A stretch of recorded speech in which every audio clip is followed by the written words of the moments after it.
real wealth is things that are going to increase in value over time. And that's where the investment philosophy comes in play.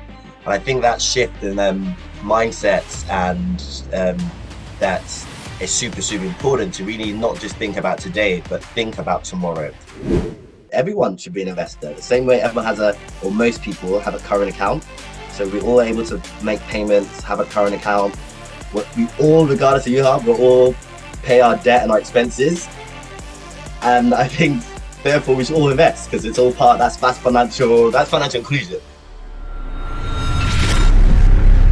Amos Madra. David Fisayo, co-founder and chief operating officer at Wealth8, a technology platform helping people to invest and find opportunities of investing in tech. I'm sure there's more to it as we will learn throughout this interview. A warm welcome to you. Thank you. Pleasure to be here, Amos. And thank you for the kind welcome. Yeah, it's great to have you here today. Wealth8, again, what a great platform it is. Just tell us a little bit about Wealth8 itself. Great. So Wealth8, we are a digital savings and investment app. And our mission is really to empower the Black community to build wealth. And we achieve this.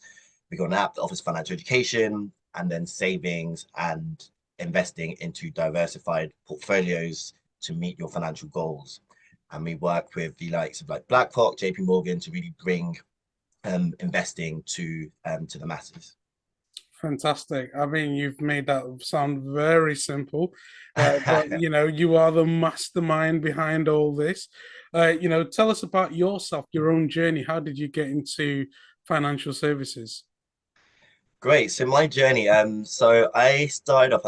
I studied business finance at university, and post that I started my career at KPMG, where I was working within our digital consulting practice for banks or challenger banks. So challenger bank are like new banks, like the likes of like Monzo, Starling, and it was really around building new digital propositions. So this is the kind of the rise of mobile and online and really taking banking to the people using that avenue.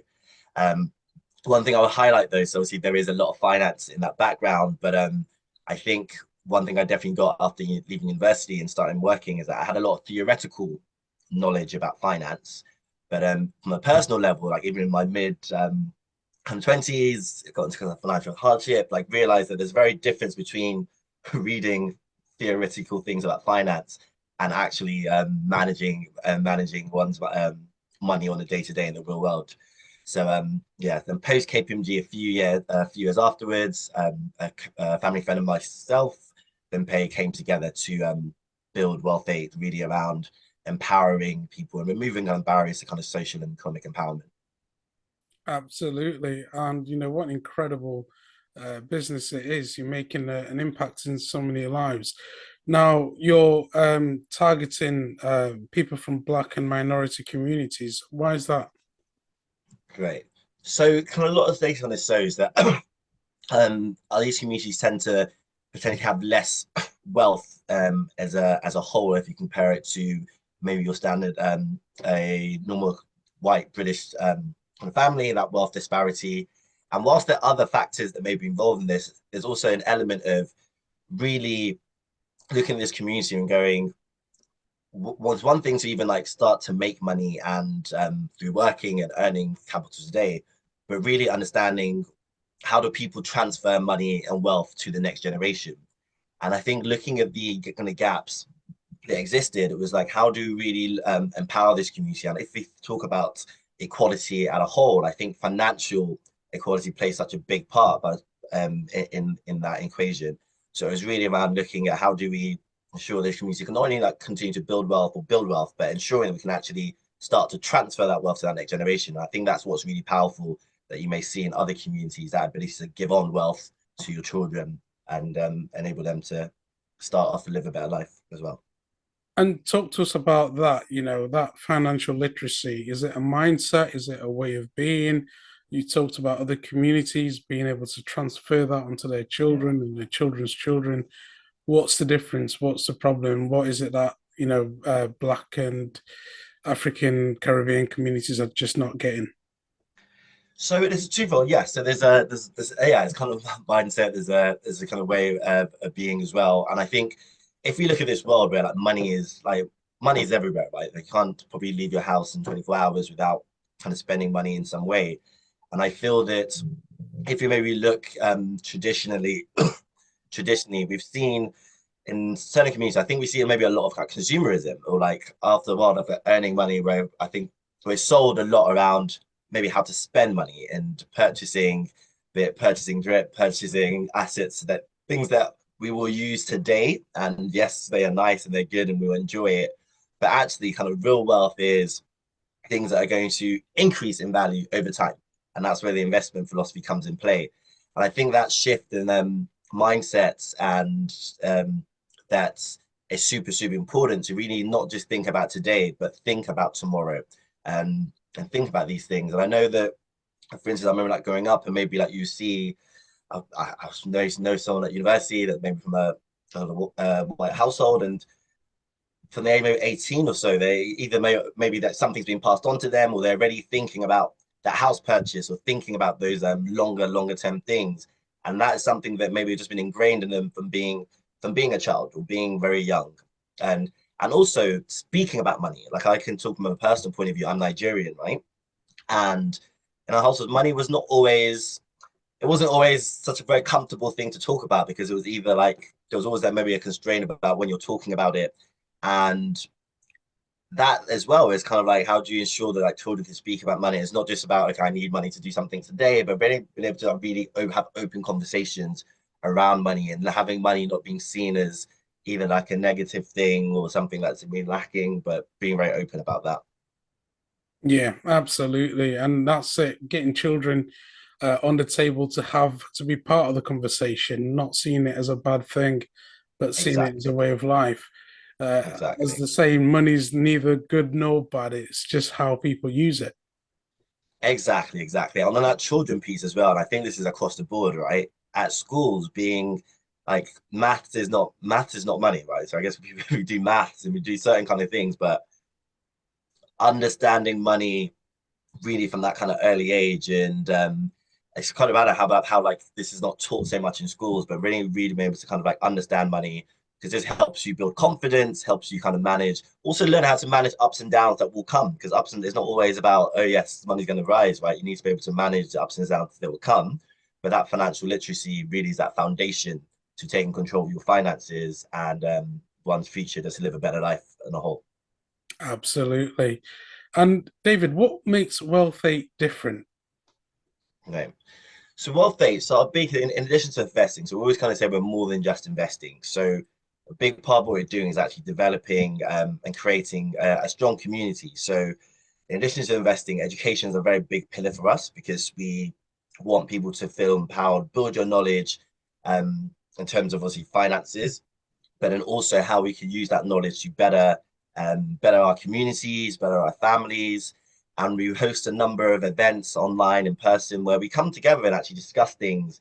It's not just directly related to investing, but discuss how finances, our goals, and just really kind of helping people actually learn from each other, support each other, and really, yeah, using that as a big kind of a strong additional pillar is something that kind of stands out as well. And in addition to that as well, we kind of look at, if we look at maybe part of what we offer in terms of the investment funds and the products. So our job is to kind of do the hard work for our consumers. So we work with the likes of BlackRock and JP Morgan to bring investment funds and portfolios, which will consist of many stocks, big stocks we may know, from the Amazons and Teslas to other kind of great big companies. But then also looking at how we also introduce a lot of other like African, other emerging markets funds as well. So you can be investing, but also investing in either companies that are based maybe on the continent, so contributing back to that growth as well, or global companies that we can look at the supply chain and say, okay, the supply chain 60% is actually positively impacting companies in this region. So again, it's about having that additional impact with the money as well. Yeah, and I think that's very helpful is having those connections with these established brands, JP Morgan, again, helping people invest in the likes of Amazon and Tesla and so on. These are Yeah. all brands that we all know, and we know that nothing's going to happen to them anytime soon. So Yes, your hopefully money's not. kind of safe. So when again I think about these brands, I also think about the old traditional gold and diamonds and that sort of thing. Is that something that you also try and encourage your customers to invest in? Yeah, so but probably a very little bit. So the way we offer kind of ETFs and funds on that platform, and users can invest on two axes. So based one by your risk, which is we've got cautious, moderate, and adventurous. And an adventurous fund will probably include a lot more companies, a lot more stocks. So that's stocks and ownership in actual companies. And the kind of cautious would include maybe more fixed income bonds of companies or corporates. There are some of these funds will have a small percentage, maybe 1 to 5% of alternative assets, and alternative may include things like gold, silver, other things like that. But primarily, the fund and ETFs will primarily include stocks in big global companies like Tesla, Facebook, Unilevers, and then fixed income bonds from the UK government, the US government. Again, institutions that will or should always be there. That is so good. So you can invest in bonds with government bonds. You can invest in stocks. You can invest in commodities. You've Yeah. pretty much covered all the grounds, haven't you?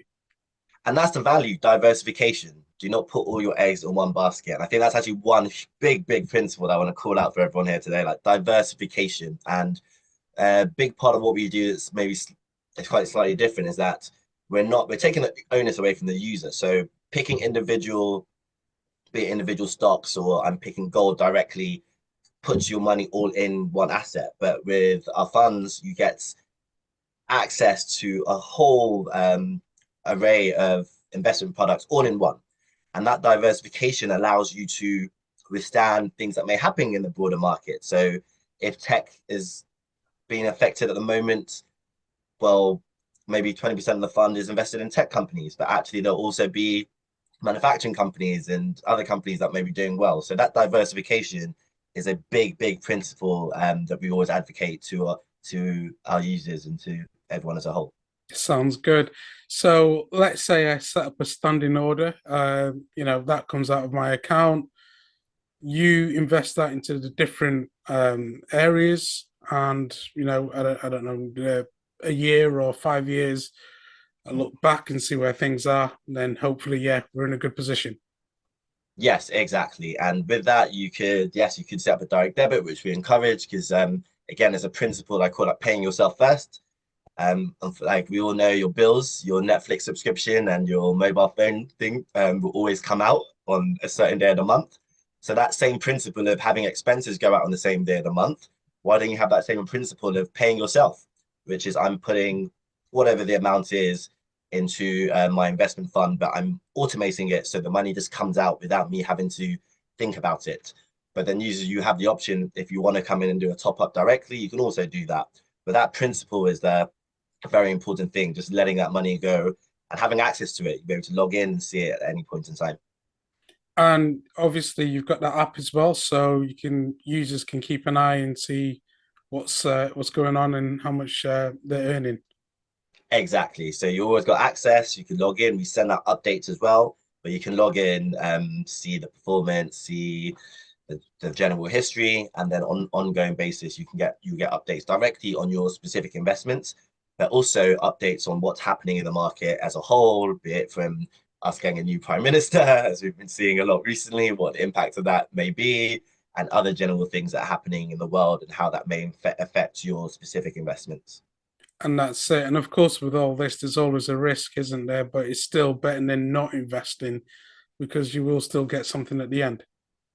Yeah, so we always put it that capital's at risk. So with all investments, that it may go up or the value may go up or may go down. But I think what history has taught us is that over the long run, the markets will always, well, should always correct themselves. So in the long run, you're better off investing and being in the market than not. And another piece there is that if you're holding the cash simply in your bank account as cash, everyone will be seeing on the news at the moment the impact of inflation. If you're just leaving your money in cash, then actually with inflation, meaning that the prices of normal goods are going up, it means that the value of your money in your bank account actually is going to be reducing year on year. So by investing, you're giving yourself the best chance at one, beating inflation, but it also earning kind of more returns in the longer term. And ironically, with the fear of a looming recession, would you say now is the actual time to invest whilst there's great fear? Yes, so we're kind of putting it. It's a good. There's never a great time, never a bad time to invest. Like always, the principle of investing. So at this present moment, if we kind of look and see this year, for instance, tech stocks have been affected, and the prices have been going down. So actually, if you look at it, if you see what we kind of predict is like, oh, these should go back up, and we saw this in during COVID, where stock prices went down, and then they started going back up. So actually investing in a time like this could be a great opportunity to benefit from the rise in the long term. I think the important thing is not to sit down and try and predict that when that long term is going to be. Is it 1 month? Is it 2 months? Is it 6 months? But actually just taking that longer term principle of I'm putting this money away, be it for 1 to 5 years, and I know that over time, the markets or recessions, things will go back up. And in your own journey, how often do you take something out, or do you leave it just to sit there for 5 years, or do you pull something out every year?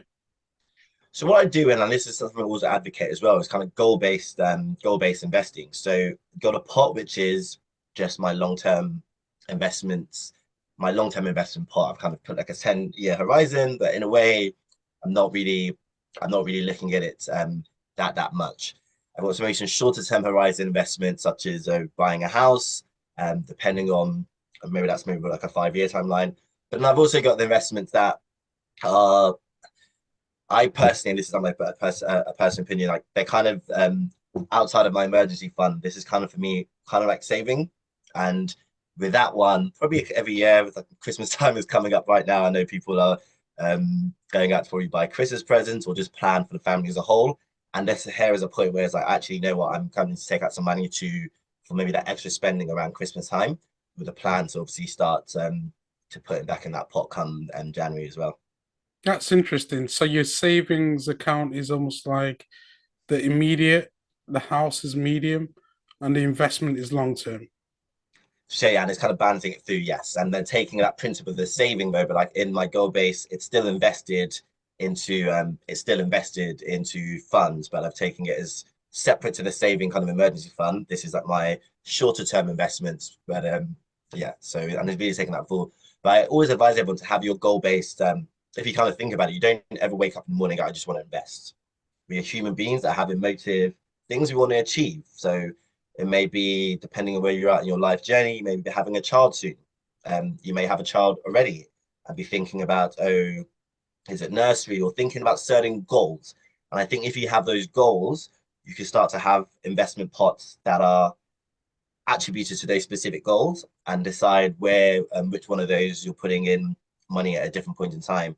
And be able to track where you are, because each of these goals may have a target. It could have a target of 5,000.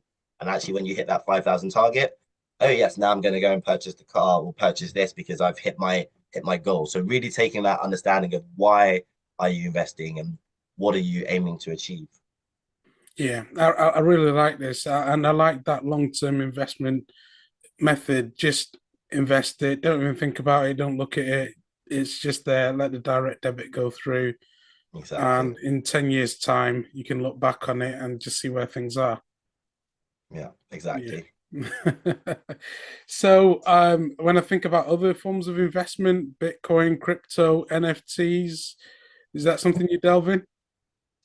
So I'm a bit advocate of personally keeping it simple. So, and I'll highlight here, this is my personal opinion and not financial advice, is I look at anything like crypto kind of in an element of trading. And I always say trading is not investing. They are two different things. Trading is trying to earn a short-term return by investing or buying certain assets in the hope that there'll be quick price movements, or the price may go up compared to what I bought it by. So you see trading a lot, and what we've seen a lot, especially maybe since the pandemic, is with things such as the GameStop kind of saga that was happening, and with certain types of crypto where there's a lot of speculation and people are purchasing it because they think, or they've read a Reddit thread, or they've read something that they think it might rise in the future. And whilst I don't say, like, I don't tell people not to do that. If you've got, just say you've got £100 a month that you are able to invest, do not put £100 in crypto, because there's so much more risk, because that can go down to zero. If you're genuinely interested in crypto or NFTs, and when I say genuinely interested, you want to learn more about it as a whole and not just to make a quick buck, then maybe take £5 or 10. But the amount you're taking out, be prepared to lose that.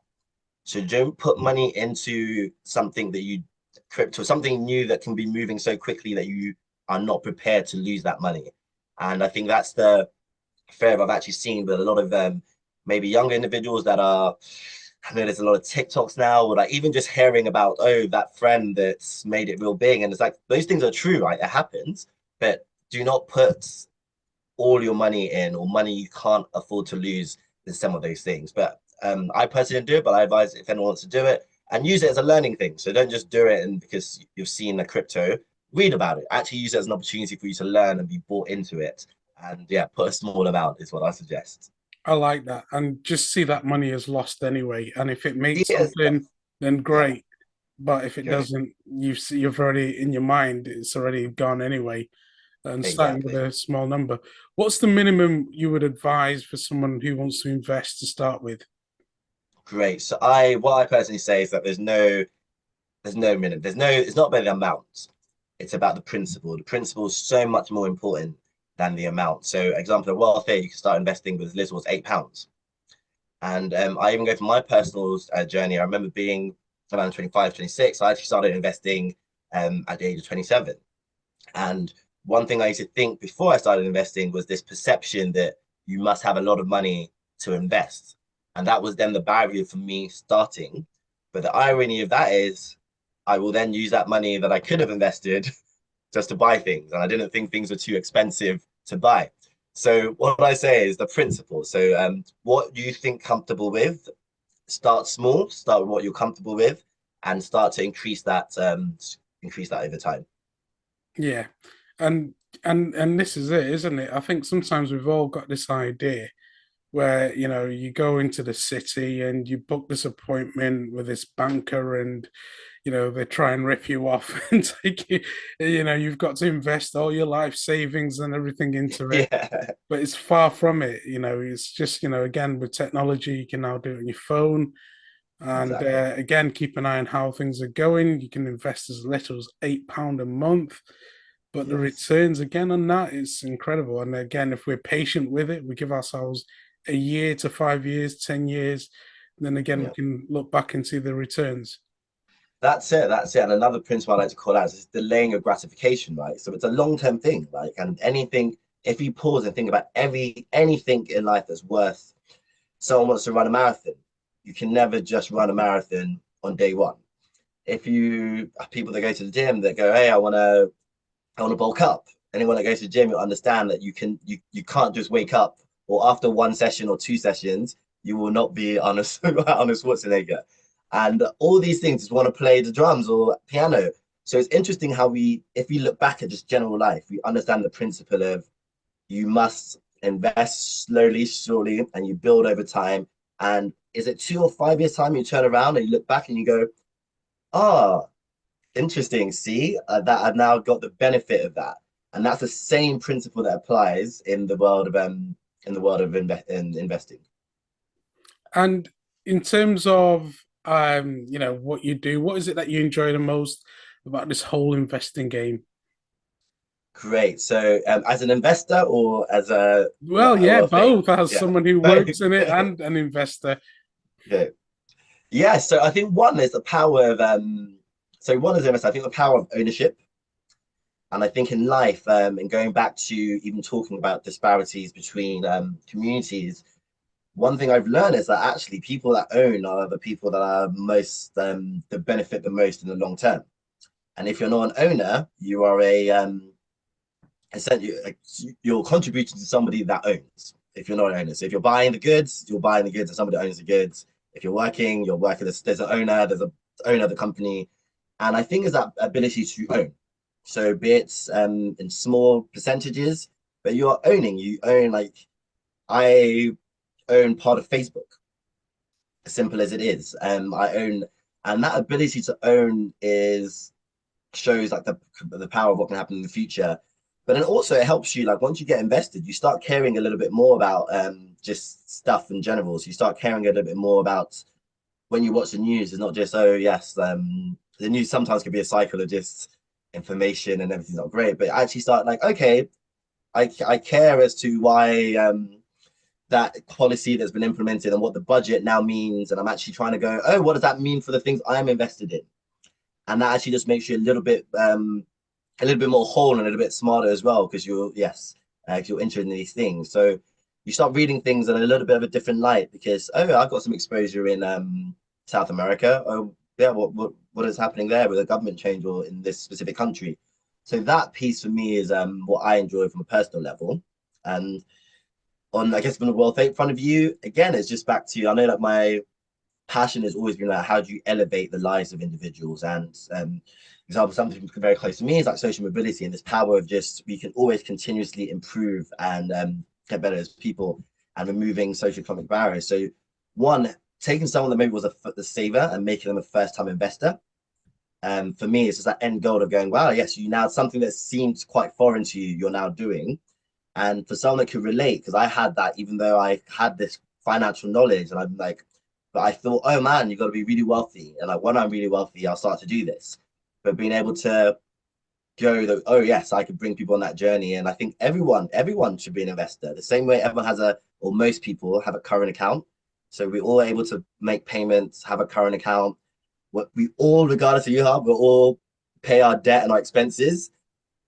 And I think therefore we should all invest because it's all that's financial inclusion. I shouldn't be able to pay my debt and not be able to invest. Like it's not so that for me, be able to see that end goal on people as a big driver. Absolutely. This is so good. And again, it goes back to those habits, isn't it? It's creating habits. It's like you said, you can't go to the gym once a week. It's got to be consistent.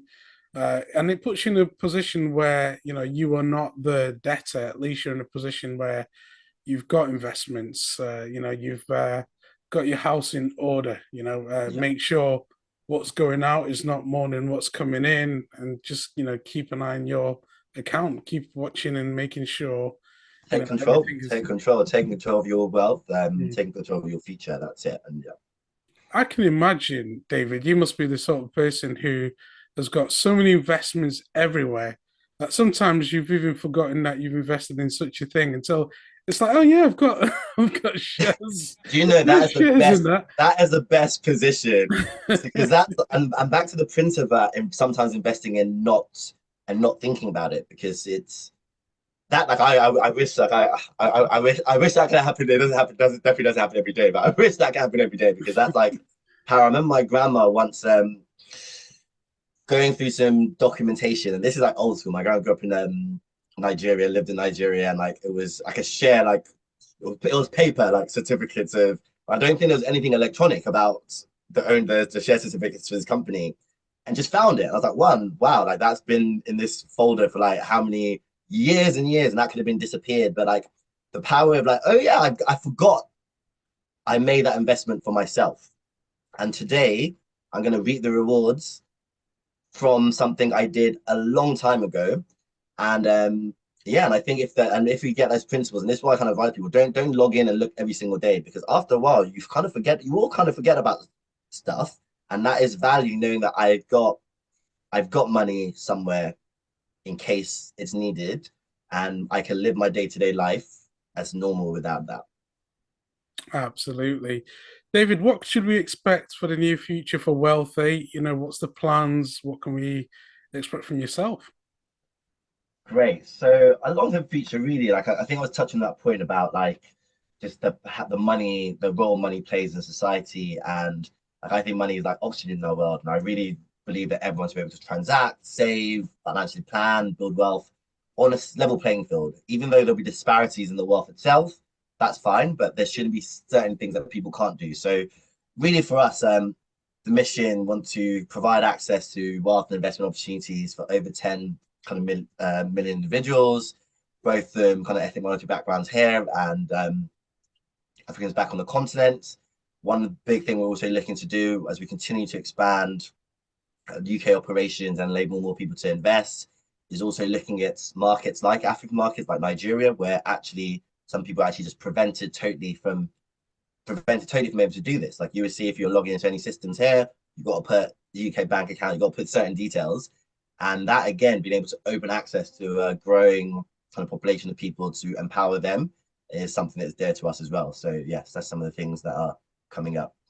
Absolutely. I'm sure you'll be jumping into mobile money as well soon.